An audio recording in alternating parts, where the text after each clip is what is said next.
Hello, StudyBud.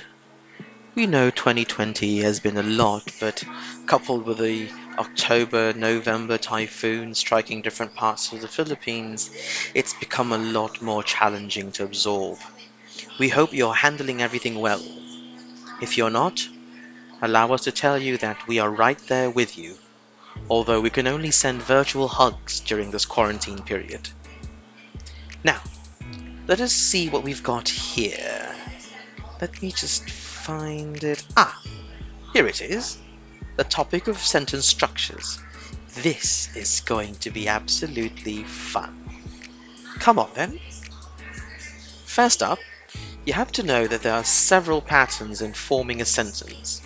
5 basic ones to be exact, and these are S plus V, S plus LV plus C, S plus TV plus DO, S plus TV plus IO plus DO, and the S plus TV plus DO plus OC. What are they? Let's dig deeper. The S plus V, or the subject-verb or noun-verb pattern, is the first of the basic sentence patterns. For example, check out these sentences. College freshmen travel. Monkeys climb. Car arrived. The verbs in those sentences are called intransitive verbs. The action expressed by this type of verb is not transferred to a receiver. However, the S plus V pattern may involve other words called modifiers. For example, many first-year college students travel during their semestral break. Monkeys climb the trees in the dense forest. The car arrives safely. The modifiers answer the questions how, when, where, or why. Get that, StudyBud? Splendid! You're a very fast learner. The next pattern would be the subject plus linking verb plus complement, or the S plus LV plus C. The complement in this pattern can either be a noun or an adjective. Take a look at these sentences that has that pattern. Costly and stylish are both adjectives, while products of Germany is a noun. And the main purpose of those verbs is to connect the subjects to those complements. Are we on the same page, StudyBud? Did you get that lesson? Good. If so, let's move on to the third pattern. We're moving quite fast, aren't we?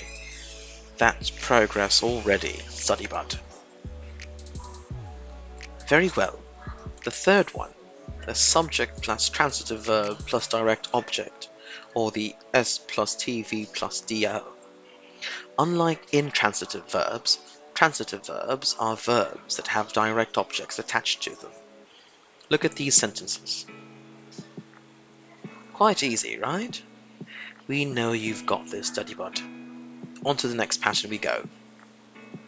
Let us look at the fourth one. The subject plus transitive verb plus indirect object plus direct object, or S plus TV plus IO plus DO, uses 2 objects. That was quite a mouthful, wasn't it? The direct object, which comes first, tells to whom or for whom the action is done, while the third indirect object comes between the verb and the indirect object. Examples are. And now we take a look at the last pattern. The subject plus transitive verb plus direct object plus objective complement, or the S plus TV plus DO plus OC. It's almost like mathematics, isn't it? It is composed of subject, transitive verb, direct object, and the objective complement, which can either be a noun or an adjective. Here are some examples with noun objective complements. And here are examples with adjective and objective complements. Well then, here ends our videos on sentence structures. I hope you've enjoyed this episode's topic. Till our next trip, StudyBuds.